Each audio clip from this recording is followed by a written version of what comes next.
Hello, welcome to Yoga Rocks Box. I'm here with Gösta. Gösta's been trying to come to Yoga Rocks for 9 years. I've been trying to dodge it for 9 years. Finally he's here. So, tell us a little bit about yoga and how it works for you.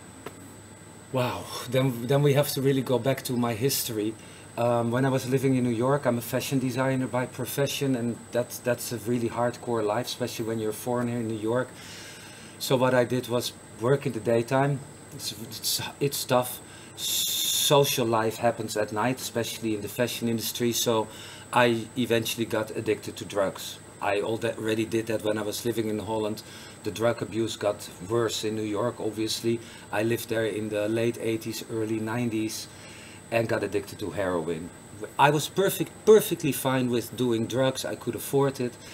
My husband, Patrick, he went to yoga, to Jivamukti, the first place of Jivamukti back then.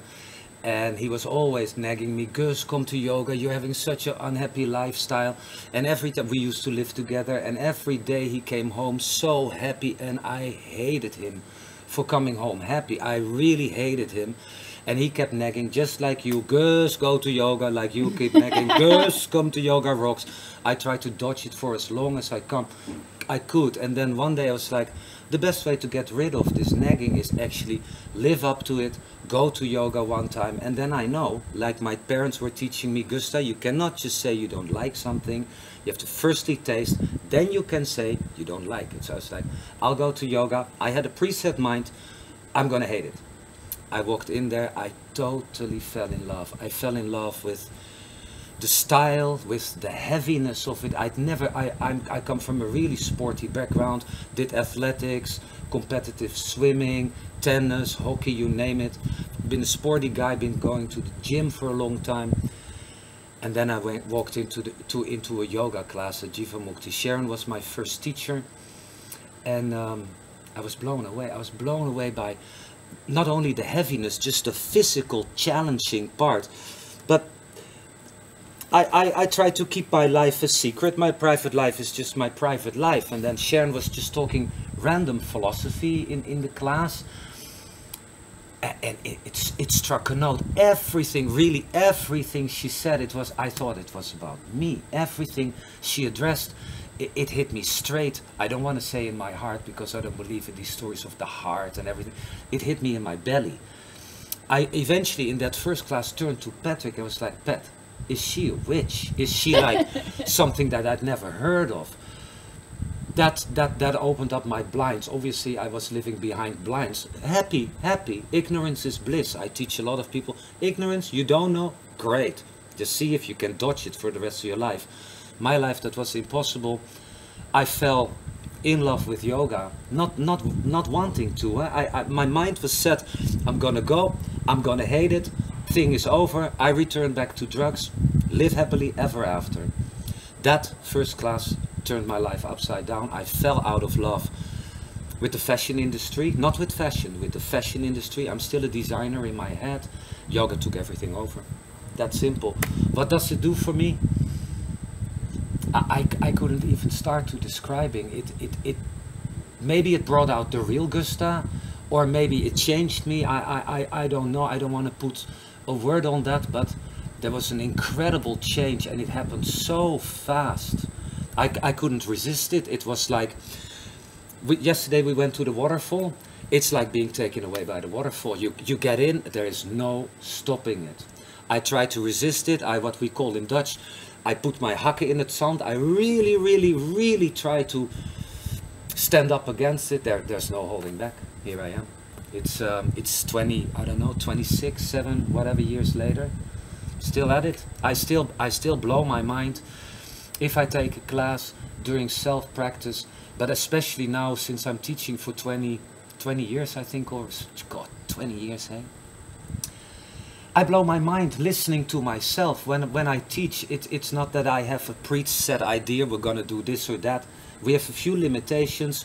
The class is this level, it's that time of the day. These people are in class, and you gotta be finished in 90 minutes, which is kind of like fashion. You got 2 arms, you got 2 legs, It needs to be a pants, it needs to be this, but every season, 3-4 times a year, it has to be different. So now I feel like I'm creating live art. The glass is my canvas. I have no idea who speaks through my mouth. All the wisdom that comes from me, I don't know where it's coming from, but I hear the echo as it comes out of my mind, out of my mouth. I blow myself away. I cracked myself up this morning in class again. I mean, I have people crying, but I'm crying too. It's for me, it's a healing practice. I'm so glad, grateful even, that it came on my path, and that I actually took that one step out of resistance to try it, to just be done with the bitching. I don't know who got me there. I'm eternally grateful for that. I probably would have been dead by now. So it's a life-changing thing. I was not looking for a change at all. I'm perfectly happy as I am, living in ignorance. And the change is still happening. I'm not the end result. I am a work in progress, just like you. I love it. I love everything about it. I hate it. I hate it at the same time. There is nothing as bad as like, and I say that to all my students, do self-practice. Yoga is not a communal thing. It's nice to be in a group for a while, but especially on the days that you feel like, oh God, no yoga, no practice. Stand on the mat, be completely empty, upset, hate it all, make one step. The rest will follow. Our teacher Sharon, last thing, our teacher Sharon again, and she is a beautiful woman. She always said, she was teaching this, like, the only thing you need to know is the first line of the poem. Make a step, just one step. The rest will come by itself, and it's your path then. Now it's your path. Not a path that you have learned, not a path that I have remembered, or with some goal of the future. I'm on the path of now, and yoga takes you exactly where you don't want to go. That's where you have to go. And for people who don't get quite taken by the waterfall like you did, and who are struggling and they're kind of backwards and forwards, maybe they've got habits and stuff that I had habits. And so, but who kind of bounce backwards and forwards, it's not like they're still kind of struggling between two lifestyles.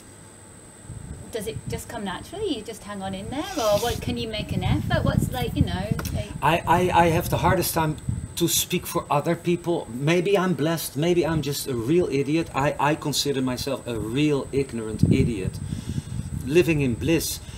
I once more just took one step and fell out of love and fell in love. Maybe it doesn't go for anybody like that, but we have a certain pattern in our life, and yoga shows you the pattern. And most of the time when people come to yoga, even just for a few times, they are aware there is something is not working in their life. I was just perfectly happy, I thought, in my life.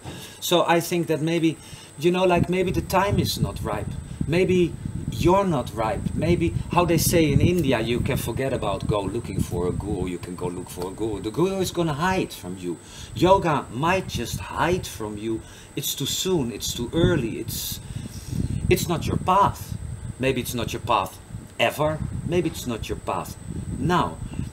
Yoga, in whichever level, if it is just the physical mumbo jumbo on the mat, or the sitting behind the harmonium, or going to a concert of Krishna, whatever, the time needs to be ripe. It's a mutual kind of a relationship. It's going to strike a chord or it doesn't.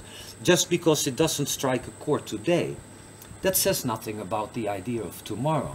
So maybe try again, you know, like how people start smoking. The first puff is disgusting. But people eventually, when I took my first snort of heroin, it was horrible. I just heard so many great things. I was just throwing up and throwing up. I did it again. It struck a chord somewhere. So I think the moment you have a plan, I am going to do yoga, I'm going to do yoga every day, or whatever, I'm going to have sex every day, I'm going to drink I'm going to stop drinking every day, I'm going to stop smoking. There's the handicap. Now you got a plan. Now you build frustration eventually. Why don't you take it as it is? Okay, it's not working today. Great. It's not working today. This is a feasible answer that yoga gives. Today is maybe not the day. Have patience and it will come. All I can say to people, take a step. Take a step. The rest will follow. If the rest doesn't follow, the time is not there. What are you going to force time now? So, I mean, I have many of those talks with students and they come crying and but this and but that. And I'm like, listen to you. You have an idea for the future. How can you have an idea for the future? I am shaping the future today. With every step I take, every breath I take. It's the police, by the way. Go with the flow. This is what yoga teaches you. You force, you violate, and that's rule number one. And what we are brought up, you, me, our Christian tradition, but basically any tradition based on institutions and religion is there's force. Force yourself too. You cannot force yoga. It's going to find you or it doesn't. There are other paths. I also say to our students, like, Rome wasn't built on one day. Rome was not built on one day. It took forever to get that together. It's the same with the architecture of our life. You can dump a stone down. Maybe the next stone doesn't fit. Go find another stone. That's yoga. Do you think an intense practice helps some of the ideas, some of the lessons? What is intense? You know, what is intense for me might be not intense for you, or what is actually really intense for you might be baby steps for me. Yoga teaches you, and I like to teach my students before class, because I have preset notion. Tonight at 6 o'clock I'm gonna go to yoga. I made that plan yesterday or this morning. I signed myself up already through the computer, or I went to the studio, or I just make sure they're in time. But the one who made the plan is not the one who's on the mat. I think you should really learn to get in touch. I'm the hardest person. I've been out of touch for the longest time with myself. It's like, before class starts, arrive early. Feel the limitations. Just feel the limitations that you bring onto the mat. Maybe you're tired, maybe you're aggressive, maybe you're hyperactive, maybe you didn't have sex for months, maybe you had great sex, maybe you drank, maybe you smoked, maybe, who knows?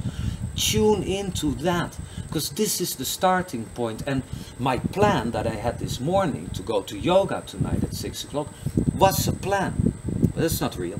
What is real is what is right now sitting in front of you. With the limitations, it's 12 o'clock, it's warm, it's this, it's that, I feel this, I feel that, I don't want, That's the start, and that's a unique starting point. And we forget that. We forget that, like, I have plans, I have ideas, I come from there, I want to go to there, but I'm here. And this is what I bring to the mat. And that is something that is so not addressed. It's so not addressed because I was brought up to shape my future. But it's shaped within the limitations of where I am now, who I am today. I'm not the person from yesterday. This morning in class I was talking about the body that I took to bed last night. Hundreds of millions of cells have died overnight. Which part is still me? Where's the plan? Who did it? I bring to yoga this. And if only we could live that way. But no, I was brought up to force myself. Same with you. Go to school, go do this, go do that, do sports, do this, do that, do this, do that. Why not firstly check into how you doing, and then take a step. The rest will follow. Now, earlier on this week, one of the guests came up to me and he said, "Are all your teachers this open as Gösta?" And I was like, "Well, all our teachers are pretty open and relaxed, kind of how we are here." And he went, "Oh, it's a he. I've let on now. It's a he." Don't worry about and it. I'll figure it out in just a few minutes. And he went, "Do they swear as much as Gösta?" And I was like, "Well, no, actually, no. None of them do quite swear as much." What I try to do, first of all, I'm just a vulgar man, but then again, we are really, truly, if you look at us, we are vulgar people. I am a vulgar man. I am definitely not a yogi. You would never hear me say I'm a yogi. I'm not even a yoga teacher, and especially not your yoga teacher. Yoga teachers, you have to find it within yourself. the yoga industry now is living in a white box. But who lives in a white box? Who actually lives in this perfect world? Yoga teaches us to deal with me, not with Gösta the teacher. I have to learn to deal with this, but not just with this. This changes continues. I have to deal with that. But this is pretty nice. There's nobody out there, but most of us, we live in the city. City life, strong struggle for survival. People come to a yoga studio and they expect this. Hama, hama, hama, hama, hama. You go outside again and there's the world right in your face. If I'm trying to take you out of your comfort zone. So if I say fuck, fuck shit, fuck shit, fuck. The only thing I'm trying to do is wake you up. Yoga is not about perfection. It's about learning, first of all, to deal what brings me out of my balance. This is why I swear. Once again, I'm a vulgar man. I swear, always swear. Second of all, I try to bring you to the limit that you have to break. That's the moment yoga starts to come. There is no living in, me too, you guys. I'd love to live in a white box where all is shanti, shanti, shanti. I have not found it. That box is not there. The box, you are the box. I am both the box and the content. Is there a white box? There is no such thing. It's about life. How do I deal with it? I need to be brought, especially me, maybe not for you, I have to be brought way out of my comfort zone, way out of my comfort zone. And this is yoga. Get out of your box. So, you know, this is how I am. This is vulgar me. I mean nothing. I don't mean to offend you. I don't mean to scream at God. I want you, keep it real. Thank you, Gus. You're a hero. That's it. Yeah, that's it. Peace. That's it for your Gross Boss. Thank you to Gösta. We've had a great week. All right. I'm happy to come back in 9 years or so.